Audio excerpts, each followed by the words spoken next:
Bonjour mes chers élèves et bienvenue dans cette nouvelle capsule qui va traiter aujourd'hui l'orthographe. La langue française est pleine de subtilités et l'accord des adjectifs de couleur ne fait pas ici exception. Pour que vous ayez une orthographe irréprochable, il convient donc de maîtriser certaines règles. Commençons par les notions de base. Déjà, pour cette leçon, il faut distinguer la différence entre la couleur dite simple, c'est-à-dire qu'elle se compose d'un seul élément. Exemple, jaune, rouge. Et la couleur composée, qui comprend au minimum deux éléments. Exemple, bleu clair, vert olive. Ça, ce sont les éléments de base pour bien comprendre cette leçon. On va parler des deux principes essentiels de cette leçon. Comme tout adjectif qualificatif, l'adjectif de couleur s'accorde en genre et en nombre avec le nom auquel il se rapporte. Exemple, des poussins jaunes. Ici, jaune s'accorde en genre et en nombre avec le nom qu'il qualifie. Poussin est un nom masculin pluriel.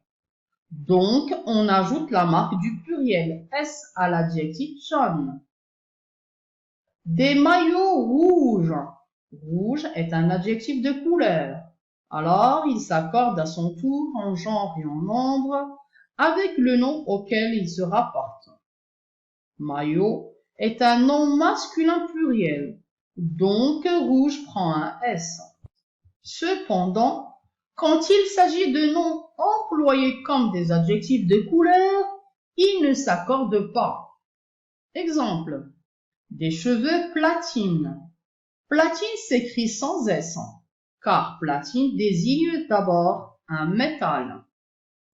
Cet adjectif fait référence à un nom. Il n'y a donc pas d'accord. Des draps crème. Crème ne prend pas la marque du pluriel S, puisque le nom crème a prêté son nom à la couleur crème. La même chose pour les yeux marrons. Marron ne s'accorde pas parce qu'il provient du nom d'un fruit qui est le marron. Des citrouilles orange. Ici, il n'y a pas d'accord, car orange, le nom de la couleur, provient du nom du fruit qui est l'orange. Ces deux principes connaissent des exceptions. Il faut donc faire très attention. Tout d'abord, certains noms employés comme des adjectifs de couleur varient tout de même. On liste les 8 noms suivants. Écarlate, incarnat, fauve, mauve, pourpre, vermeil, rose et violet. On écrit donc des pommes écarlates. Écarlate, dans ce cas, prend un S, la marque du pluriel, car il s'accorde avec le nom pomme. C'est une exception. Incarnat, exemple, une veste incarnate. Veste est un nom féminin singulier, alors on accorde incarnate en lui ajoutant le E du féminin et pour le singulier, on n'ajoute rien.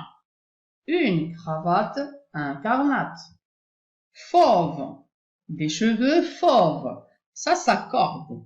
Et c'est la même chose pour les autres exceptions. Mauve, des vêtements mauves. Pourpre, des fleurs pourpres. Vermeil, une robe vermeille. Faites attention ici. Vermeil s'accorde en genre et en nombre avec le nom robe, féminin singulier. Rose, exemple des joues roses, on ajoute un S. Et pour finir, violet, une boîte violette. L'adjectif de couleur violette s'écrit avec 2 TE, car il s'accorde avec le nom féminin singulier boîte.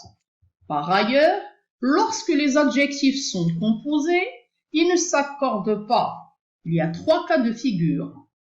Premier cas d'adjectif composé. Ajout d'une nuance à une couleur principale. On écrit des robes bleu ciel, sans trait d'union et sans marque de pluriel. Parce que l'adjectif de couleur bleu ciel est composé de 2 éléments, bleu et ciel. Donc cet adjectif ne s'accorde pas. Deuxième cas d'adjectif composé, mélange de couleurs. On écrit des yeux bleu-vert, toujours sans marque de pluriel, mais cette fois avec un trait d'union entre bleu et vert. Ce trait d'union n'apparaît qu'entre 2 adjectifs de couleur, lorsque l'adjectif désigné est donc un mélange des deux, ou qu'on y reconnaît les 2 couleurs. Troisième et dernier cas d'adjectif composé. Coexistence de 2 couleurs marquées par la conjonction est.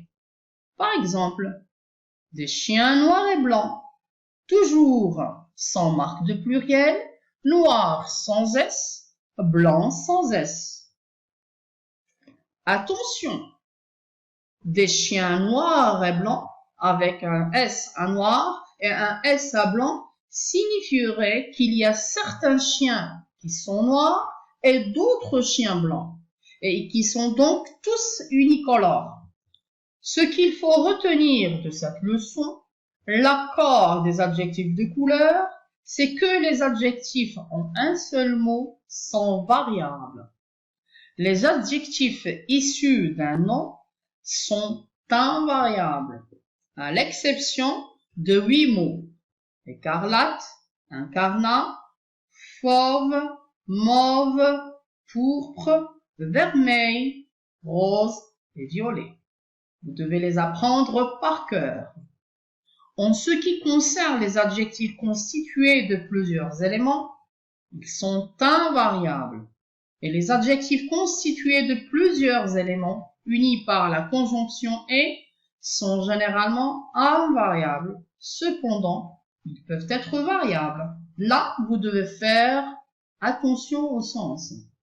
Bon apprentissage et à bientôt.